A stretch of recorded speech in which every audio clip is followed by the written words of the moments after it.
I've got a quick question for you. Did the COVID pandemic change the way we work? That is the question. And the obvious answer is yes, but how?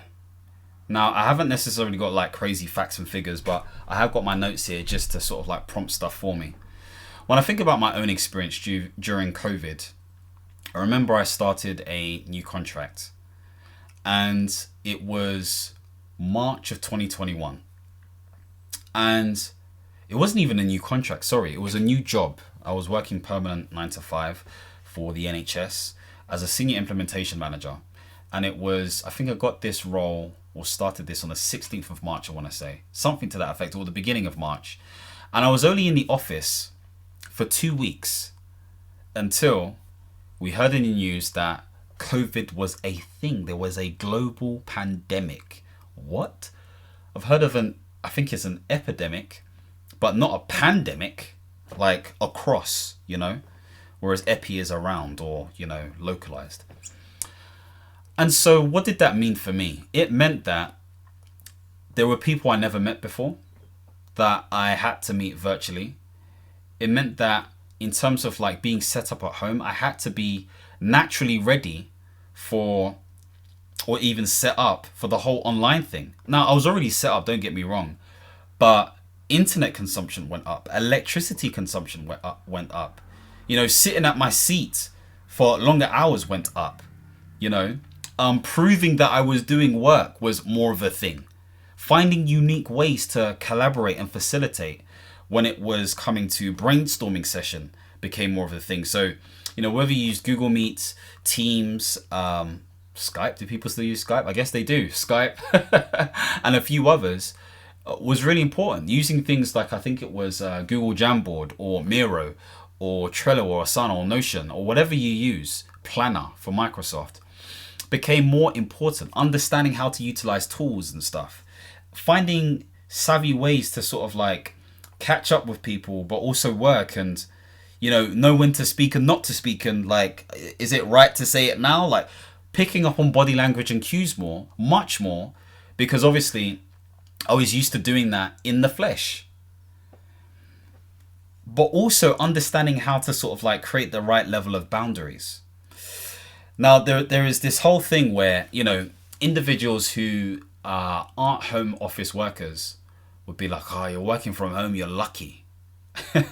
Really? I don't know. For those people who are working at home that actually did work, I would say they were unlucky. Because the boundary between understanding when to work and when to rest wasn't clear. It was blurred.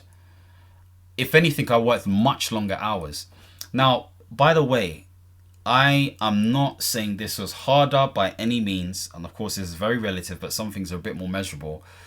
To the frontline workers who had to go in who still had to go in and look after individuals who are sick. We saw the number of people who were dying during COVID. Whether that was actually COVID or not is a whole different topic in itself.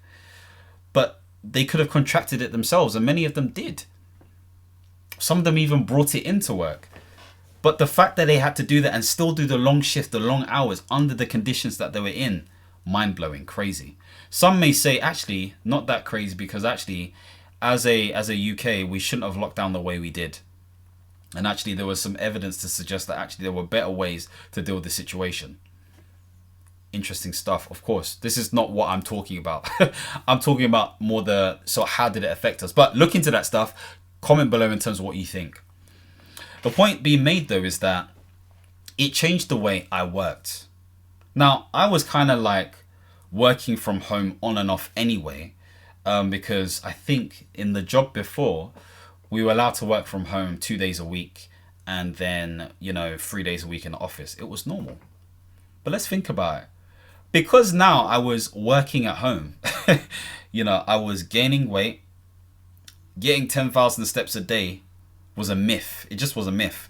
I had to now take myself for walks. And I used to hate it. I'm like, I'm not a dog. Like, why am I taking myself for a walk for? It used to frustrate me, Obviously, I hadn't seen friends and family for a very long time. And you start to get this imprisoned effect. I remember speaking to my friend, Daniel, very smart guy. And he was essentially saying that it's interesting, if you have four walls around you consistently seeing the same thing again and again and again, day in, day out for 2.5 years, you're essentially in a prison, because that's essentially what a prison is. Not it's the same thing, sort of thing. And so with that in mind, it's like there was definitely an incubating prison effect, you know. And so what does that do to the psyche and to the mind and everything else? Well, when I think about it, I naturally became more of an anxious person, especially if I met individuals in the flesh.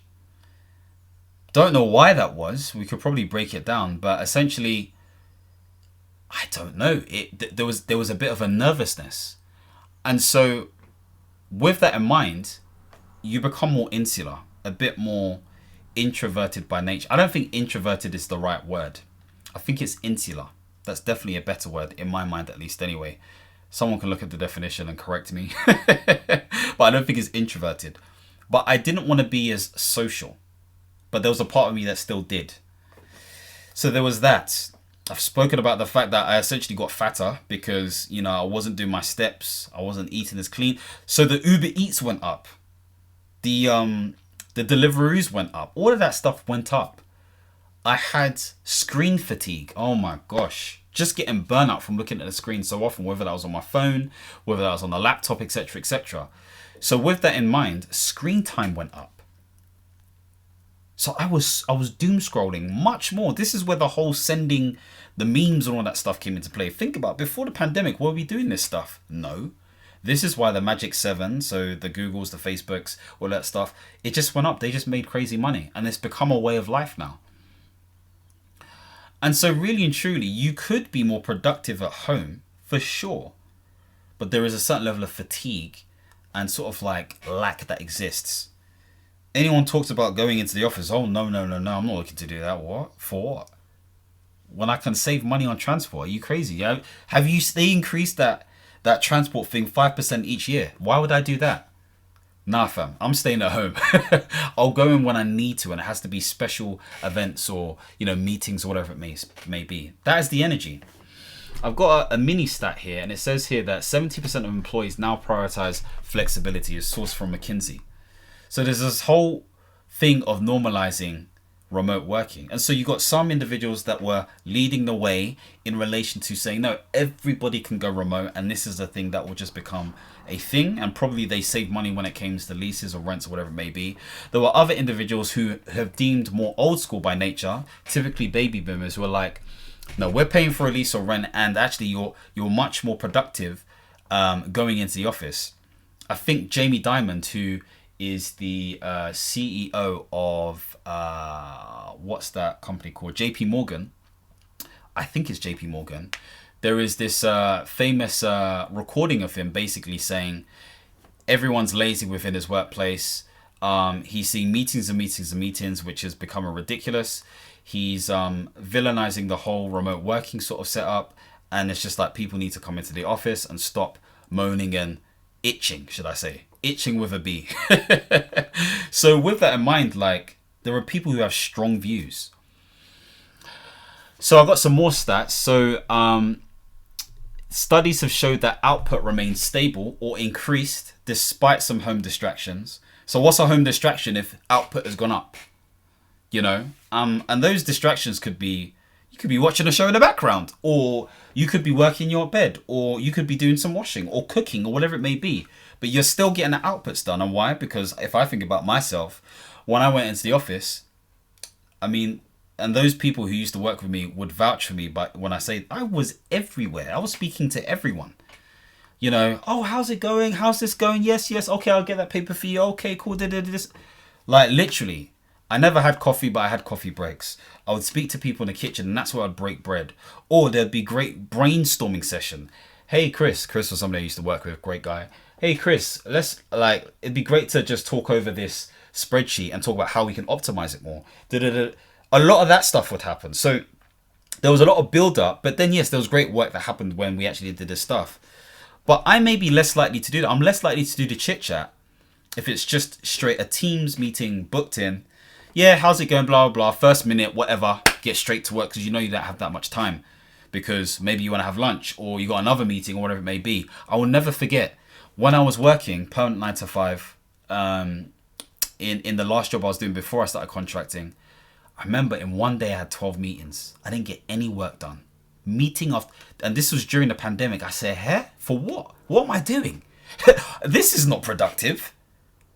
So of course we had to learn boundaries. And so there are so many different things that came into play when it came to this whole pandemic situation and our work ethic. When it comes to burnout versus balance, it says here that 53% of workers report better work-life balance, but 40% struggle with blurred boundaries, which is what I spoke about. This is sourced from a Harvard Business Review, so you can check that out yourself. And we saw that there was this whole element of quiet quitting for some individuals. And I spoke to a lovely lady on, was it Friday? Who said she doesn't like the term quiet quitting. And I can totally understand it. I get it, because there is something to be said about the culture and leadership of the organization within the workspace. But that did happen more. But there was also the Great Resignation, okay, which is interesting because the World Economic Forum wrote a 100-page plus document called the Great Resignation, actually. But anyway, we saw millions of people quit their jobs because it didn't align to their values. And I'm definitely one of those individuals. It's interesting because I didn't know I was one of those individuals until after. Because in 2020, that was when I received extreme burnout because of the fact that I just wasn't aligned to the workplace. I've never felt that burnout before in my whole entire life. It was different. And it's because there was an alignment issue. And so a lot of that stuff happened. And so I guess another thing I want to say in terms of a stat is there is this element of overworking. So 62% of professionals admit to working longer hours from home. That was a source from the BBC, but again, I can't verify where they got that information from themselves. So where are we going with this? I think it's an interesting one. Based on the fact that we're all working from home, there is an increase in terms of digital outputs. So we're spending more time behind the screens. We're spending more time purchasing stuff online. And we're spent more time breaking bread or having conversations online. Which means that there are less people running about in the city. So less people on the trains, potentially. There are less people meeting each other in city to eat, drink, catch up. There are less sort of like opportunities to get that physical touch or physical connection or whatever it may be. You potentially could be less creative because, you know, there have been studies that have shown that if you are just in one space consistently, you're not as creative. You need to have variety and you need to have movement and see different things and speak to different people to incite creativity.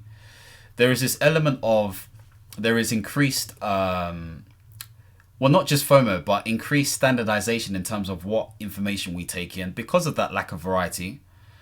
And therefore, if we're thinking about how that changes the culture of things, it means that we're getting a lot of the same. And in fact, there is less innovation that's happening, which would probably link to why we're so hung up on the whole AI stuff and the tech stuff and everything else, because we're living in a more digital age. Now, of course, you've got some individuals who are really experiencing this and you've got others who are not experiencing this at all. And in fact, actually, COVID didn't change that much. But we probably have to think about what is true for our country. Our country is heavily service-based.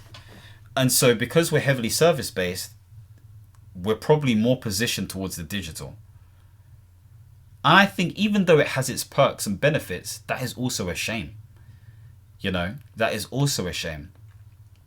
Would it be nice to get to pre-pandemic levels? There's a part of me that really wants to say yes. But I wouldn't say there's necessarily a part of me that wants to say no. You can tell I'm doing a lot of introspection here in terms of my talk. This wasn't necessarily planned. There's some notes, but it wasn't properly planned. But it's just thinking about, have things necessarily changed? The answer is definitely yes. And I think people firmly want the working from home to stay. But it does mean we have byproducts which are negative, which affect our mental health, and our physical health, and also our nutritional health as well. So things to think about, I guess, is what sort of boundaries do we have when it comes to work, especially working from home. I put lunch in my diary, whether I take it that time or not, is in my diary for myself. Because remember, obviously I work independently, but I just need to know I need to go and take lunch. Also, there needs to be clear events for thinking time, working time, and catching up with others, whether that is work focused or not. There should be a dedicated space for working. Now, there are times where I do some work and I may be working in bed or in the living room or whatever it may be. But those spaces should be attributable for specific uses. So the living room should be for eating, entertainment, catch up, connection, etc., etc. Bedroom should be sleeping, getting ready. Study, if you're lucky to have a study, then that should be for working. If you don't have a study, then maybe that is your bedroom because you have a desk there. Or maybe you do have to work in your bed. When I had to do all of those things, hey fam, I've come a long way. I'm still getting there, but I've come a long way. Because there were times where it just had to be on the bed. There was no desk, nothing, you know. And so think about those boundaries and those dedicated spaces. Also, you also want to think about, how do you measure your deliverables? I say that very specifically because you don't want to just be overworking for overworking's sake, and you know that things do change, but you have to be able to measure your deliverables and stick to delivering those before you start thinking about or checking to see if you need to add more to your plan. Embrace flexibility. And what I mean by that is, flexibility doesn't just mean remote working, it also means going in. Even as a consultant, independent, I still go into the office from time to time. Now, don't get me wrong, 90%, even 95% of what I do is online. I don't need to be in. But there are times where I will travel on the train. I don't get bus anymore. It's my wife. She got me into not getting the bus. But I was a bus fiend. I'm telling you, I used to get the bus, the tube, the this, the that. But it's either a walk or the train. I'm walking or taking the train. It's one of those. I will walk or take the train to go and meet other consultants or people who permanently work for the end client, and have meetings and discussions and all that kind of stuff there. Especially when it comes to brainstorming and process mapping and all that kind of stuff. Really good for that stuff. And of course, I would ensure that I take sort of like multiple breaks. And these aren't like, okay, I'm working for 25 minutes and then 5 minutes break like the Pomodoro technique or anything like that. Even though it's a great thing to do if you're doing your own thing, I just take a break. Now, I have the luxury of doing that, of course, because I'm not beholden to anyone in that way because of what I do, which I'm very thankful for. But don't get me wrong, even though it looks like a privilege, it was bloody hard to get to this point. I'm not going to lie to you. So I want to make that extremely clear. But for others who may not have that privilege, maybe you do have to use the Pomodoro technique, okay? Where you schedule in certain breaks and all that kind of stuff there. So hopefully this gives you a bit of an idea to basically conclude and say that this has affected the way we work globally, but of course in the UK. It's no surprise that there is definitely a shift in terms of productivity within the UK. It's also no surprise, and I said this in my last video, that the FTSE 100 has not improved because, again, there hasn't been any changes in terms of how we upskill, uplift workers within the UK, or also the unemployed as well. And so with that in mind, it's just stagnation. We're very stagnant at the moment, you know. We're running to stand still. So I'm praying that a number of things happen, that those who are unemployed actually get the opportunities to get employment. And I don't think it's just a case of, oh, apply for a job. It's a difficult system, okay? Yes, apply for jobs. I'm not saying don't. Because, look, one thing I will want to say is, even though we know this system is extremely hard, we still also need to try where we can. But that doesn't mean that your efforts on... It's difficult, you know, because when you say one thing, then you sort of open yourself for another thing. But for those who understand what I'm saying, I appreciate you. What I'm saying is, although the system is hard and remains to be hard, that means that it makes it extremely difficult to actually find suitable work. But with that in mind, we should not stop looking for suitable work. We have to keep on going because obviously you will be affected. Now, some people may say that affects our mindset and our mental. It does. But what else is the alternative? And I guess some people say I might as well just go on the dole. And if that's the conclusion, then fair enough. Fair enough. You know, I can't really talk to that. Of course, there are sort of pros and cons to both of those different things. So yeah, things have changed. Things are very stagnant. Things are very samey. But the work culture within the UK has definitely changed. Some people will sort of say they're working longer with less boundaries. Others will say actually it's a bit more relaxed. But forget me for a second. I'd love to know what you think. Because the comments are great. And of course, there are obviously going to be groups of people who say one thing, which may make people feel like they can't speak. But free your mind, man, as my friend would say. What are your thoughts? Has the UK changed its work culture based on the fact that COVID pandemic happened? Let me know below. Anyway, if you want to see more videos centered around portfolio careers, contracting, consulting, leadership, work, all of that kind of stuff, then don't forget to subscribe and hit the notification bell. As always, my friends, understand, reach, and expand. Peace.